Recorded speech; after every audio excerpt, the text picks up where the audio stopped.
Prepare-se para conhecer os 10 criminosos mais espertos e perigosos de todos os tempos. Eles fizeram coisas que você nem imagina, desde roubar milhões de dólares até matar centenas de pessoas. Eles são tão inteligentes que conseguiram escapar das garras da lei por décadas, e alguns até hoje estão soltos por aí. Neste vídeo, vamos contar tudo o que você precisa saber sobre esses 10 mestres do crime, que incluem desde psicopatas até manipuladores. Não perca este vídeo sensacional e descubra. E lembre-se de se inscrever no nosso canal e ativar as notificações para acompanhar todos os nossos vídeos fantásticos. Albert Spaggiari. Albert Spaggiari foi um criminoso francês que ficou famoso por planejar e executar o maior assalto a banco da história até então. Nascido na França em 14 de dezembro de 1932, ele tinha origem italiana e serviu como paraquedista na Guerra da Indochina e como membro da OAS, uma organização de extrema-direita que lutava contra a independência da Argélia. Depois de cumprir 2 penas por crimes políticos, ele se mudou para Nice com sua esposa e trabalhou como fotógrafo. Foi lá que ele teve a ideia de roubar o cofre da Societe Generale, uma das principais empresas financeiras da Europa. Para realizar o roubo, ele alugou uma caixa no cofre do banco e colocou um despertador barulhento dentro dela. Ele programou o despertador para tocar à noite, para verificar se havia algum sistema de alarme ou detecção no cofre. Na verdade, não havia nenhum, pois o cofre era considerado impenetrável, e a porta era extremamente grossa e não havia nenhuma outra forma de acesso às outras paredes. Spaggiari então recrutou alguns cúmplices, provavelmente antigos amigos da OAS, e começou a cavar um túnel de 8 metros dos esgotos até o chão do cofre. Ele tomou muitos cuidados durante essa longa escavação, enquanto seus homens trabalhavam horas seguidas perfurando. Em 16 de julho de 1976, durante o festival do Dia da Bastilha, eles conseguiram entrar no cofre, arrombar 400 caixas de depósito e roubar mercadorias e dinheiro estimado entre 30 e 100 milhões de francos. Foi o assalto a banco mais importante da história até então.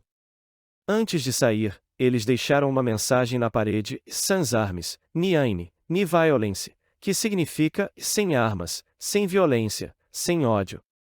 A investigação durou anos e a polícia só fez a primeira prisão depois da informação da ex-namorada de um dos cúmplices.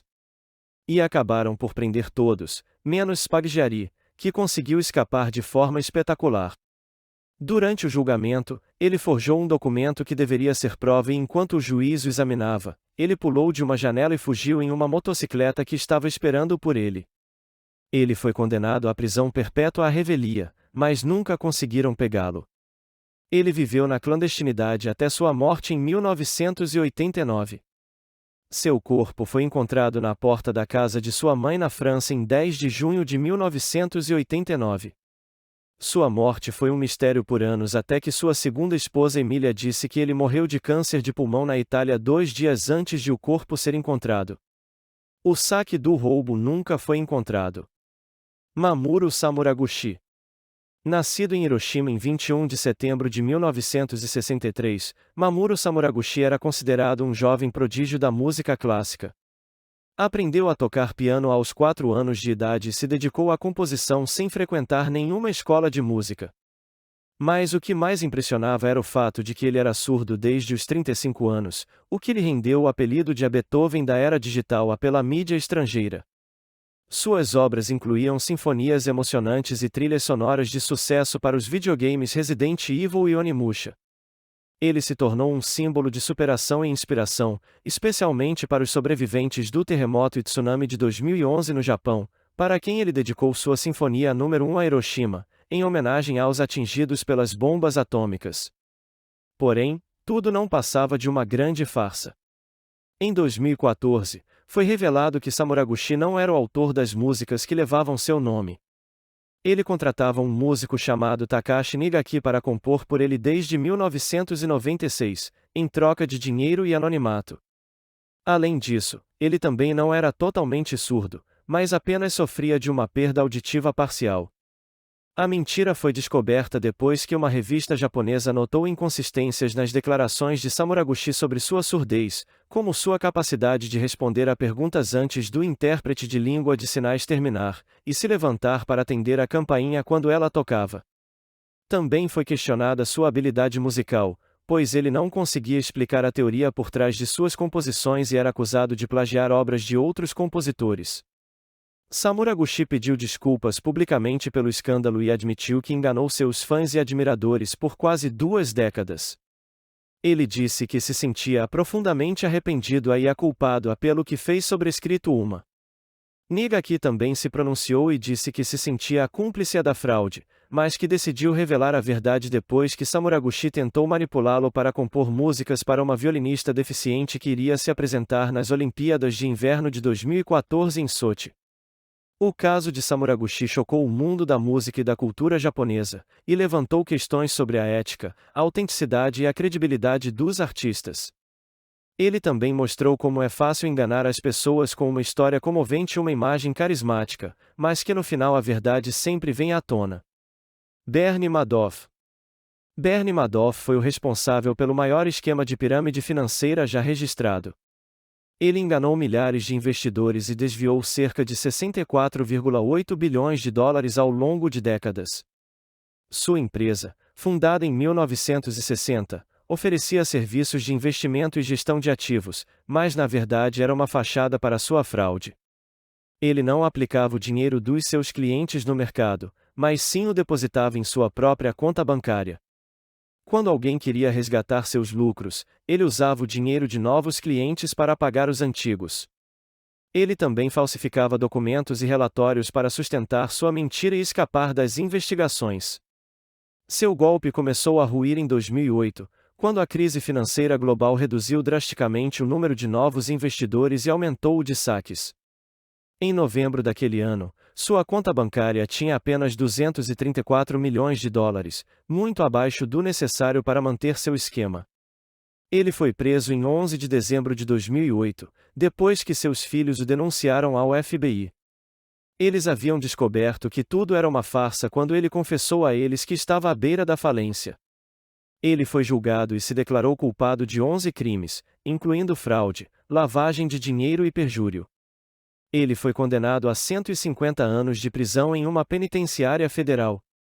Ele morreu em 14 de abril de 2021, aos 82 anos, em um presídio federal para detentos com problemas médicos na Carolina do Norte. Andrew Cunanan. Andrew Cunanan foi um assassino em série que chocou os Estados Unidos em 1997. Nascido em 31 de agosto de 1969, ele tinha uma personalidade complexa e problemática. Desde jovem, ele mentia compulsivamente e se envolvia com homens mais velhos e ricos, dos quais se aproveitava financeiramente.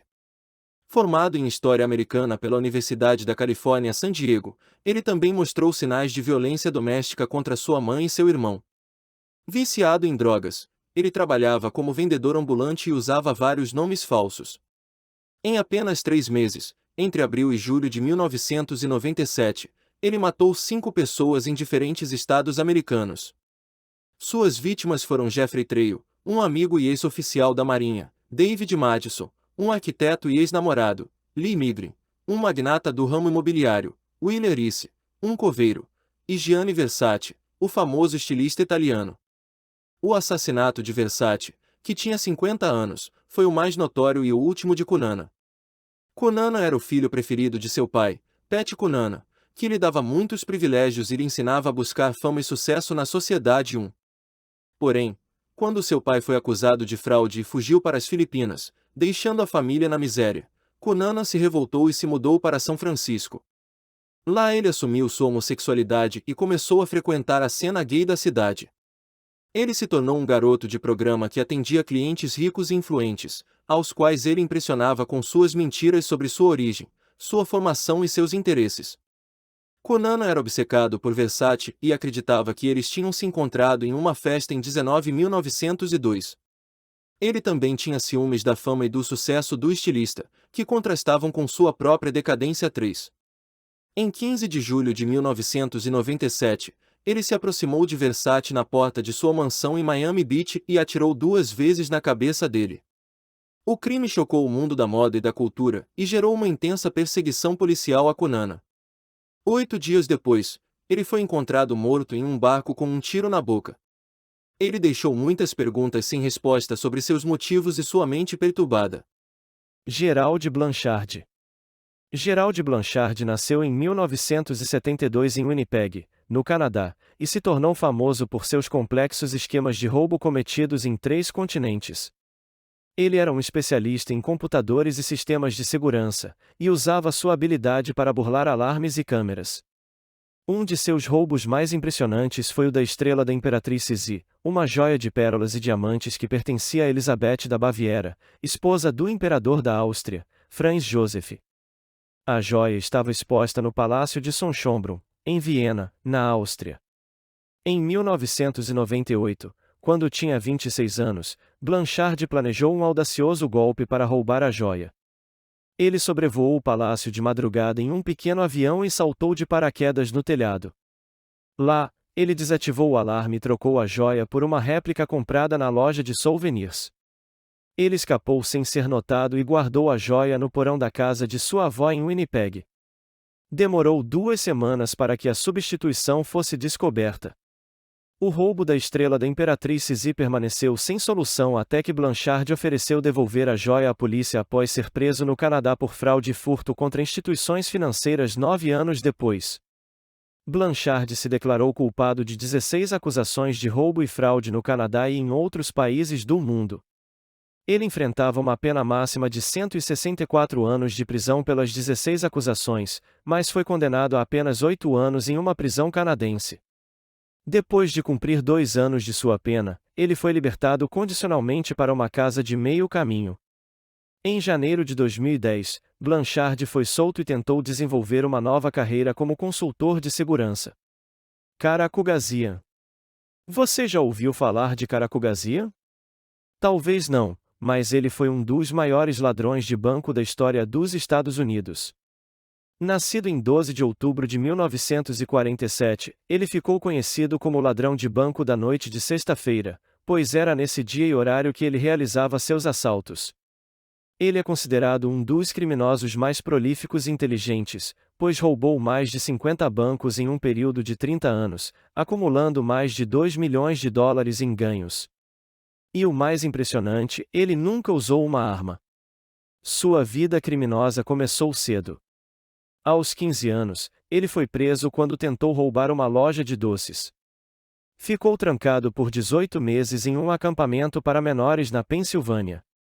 Ao ser solto, ele não se deixou abater e decidiu investir nos estudos.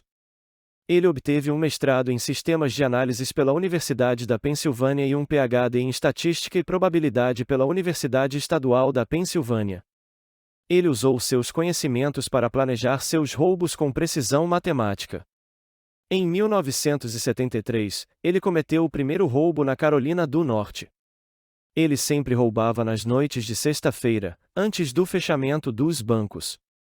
Ele usava uma máscara e escondia a cor da pele com maquiagem. Ele sempre pulava no balcão para surpreender os trabalhadores e exigia que eles enchessem sua sacola rapidamente. Ele saía em menos de 2 minutos, sem deixar pistas. Ele escondia o saque no mato e depois usava uma moto para despistar a polícia. Ele escondeu seu equipamento de roubo em um cano na Pensilvânia. Ele fez isso por décadas, até que 2 crianças encontraram seu cano e denunciaram à polícia. Karakugasian foi preso em 2002, após uma longa investigação. Sua sentença inicial foi de 24 anos de prisão, mas ele colaborou muito com as autoridades e teve sua sentença reduzida em 17 anos. Durante seu tempo na prisão, ele ensinou matemática para outros presidiários e se arrependeu de seus crimes. Ele foi libertado em 5 de maio de 2017, quando tinha 69 anos. Ele disse que queria recomeçar sua vida honestamente e ajudar outras pessoas. Charles Manson.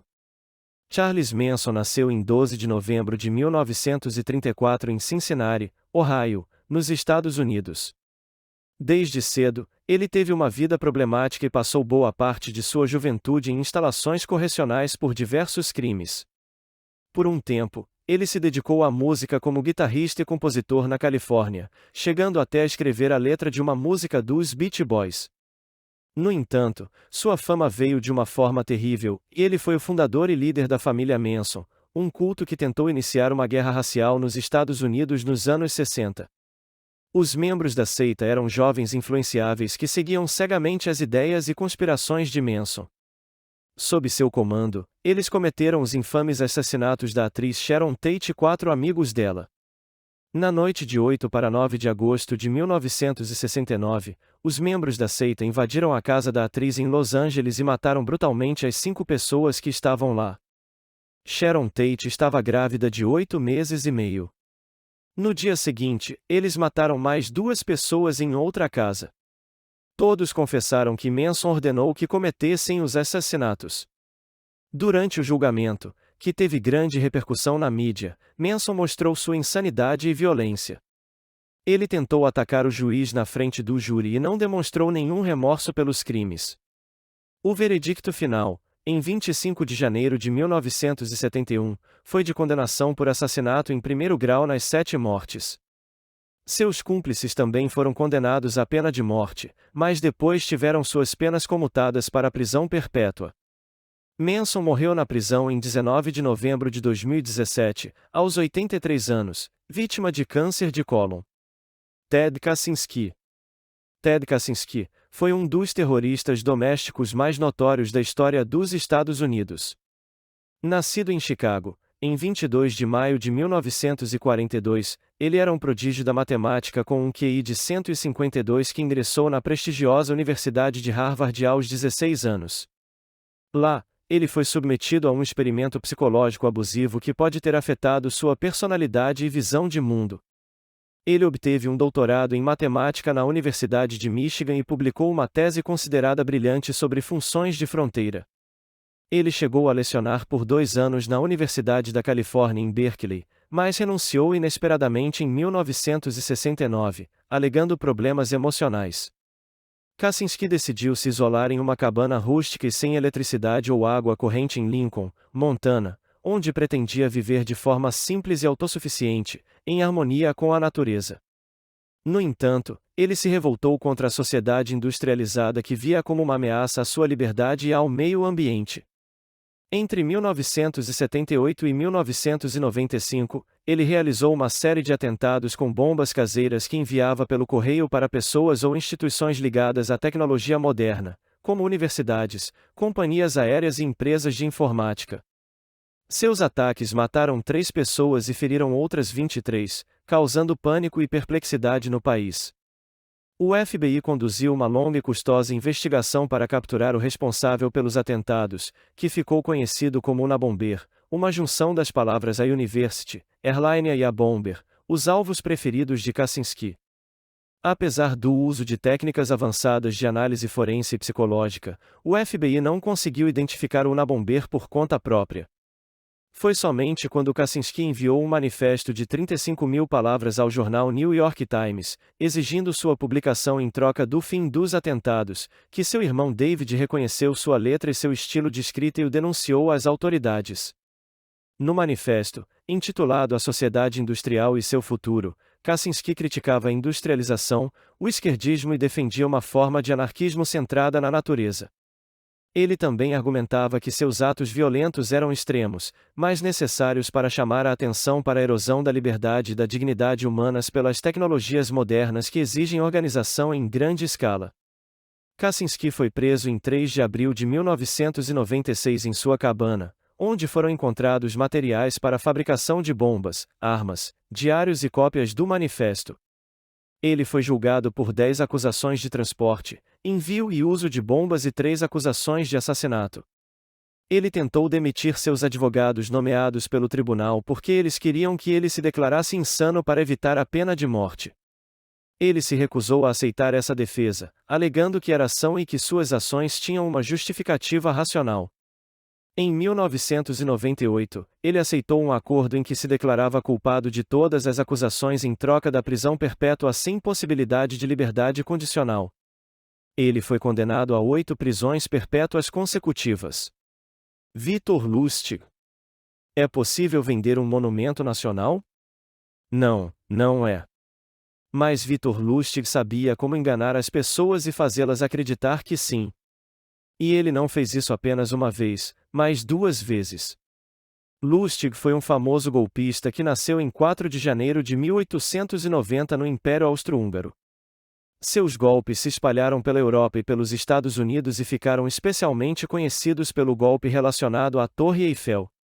Em 1925, Lustig visitou Paris e leu em um jornal que havia problemas financeiros para manter o icônico símbolo da capital francesa.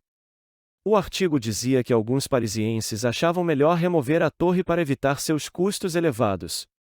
Foi isso que despertou a ideia de Lustig de se aproveitar da situação. Ele imprimiu documentos falsos e se passou por diretor do Ministério dos Correios e Telégrafos. Ele se reuniu com um grupo de comerciantes de sucata e alegou que a torre seria demolida e vendida como metal.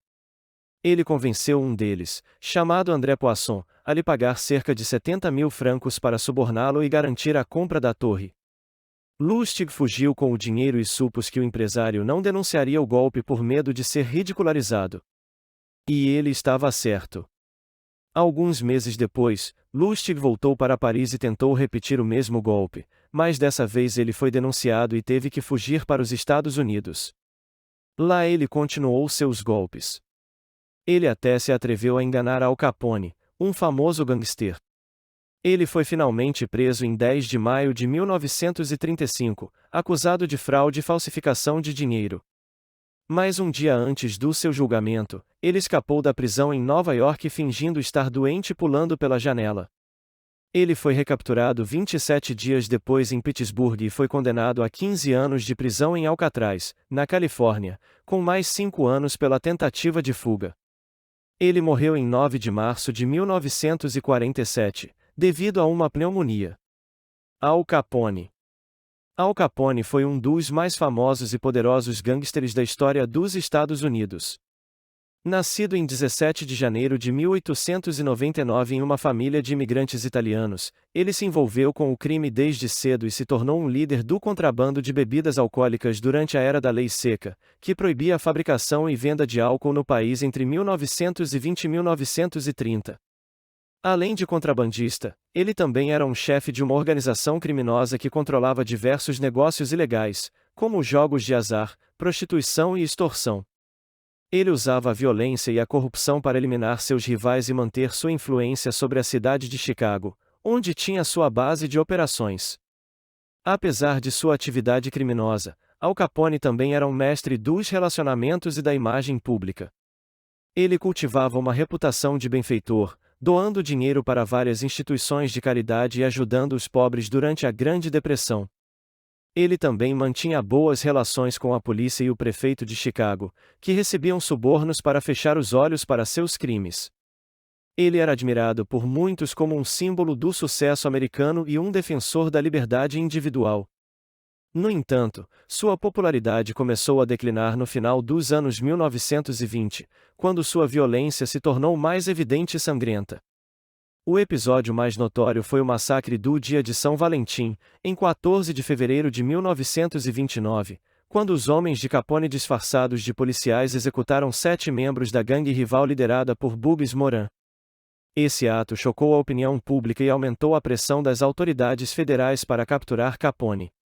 Ele se tornou o inimigo público número 1 do país e foi perseguido pelo FBI, que não conseguia encontrar provas suficientes para acusá-lo de seus crimes mais graves. A queda de Al Capone veio por um motivo inesperado, a sonegação de impostos. Em 1931, ele foi indiciado por não declarar sua renda ilegal ao governo e condenado a 11 anos de prisão. Ele foi enviado para a penitenciária de Alcatraz, na Califórnia, onde ficou isolado e sofrendo com os efeitos da sífilis, que havia contraído na juventude. Em 1939, ele foi libertado por motivos humanitários e se mudou para a Flórida, onde viveu recluso até sua morte em 25 de janeiro de 1947, vítima de um derrame cerebral seguido de uma parada cardíaca. Al Capone foi um personagem controverso e fascinante da história americana. Ele inspirou diversos livros, filmes e séries que retratam sua vida e seu império criminoso. Ele é lembrado como um dos maiores exemplos do lado obscuro do sonho americano. Chegamos ao fim da nossa lista dos 10 criminosos mais espertos e perigosos de todos os tempos. Esses foram alguns dos casos mais incríveis e assustadores da história do crime. E você, o que achou deles? Você já tinha ouvido falar de algum desses criminosos? Qual foi o que mais te surpreendeu ou chocou? Conte para a gente nos comentários e participe da conversa. E se você gostou deste vídeo, não deixe de se inscrever no nosso canal e ativar o sininho para receber as nossas novidades. Até o próximo vídeo e tchau!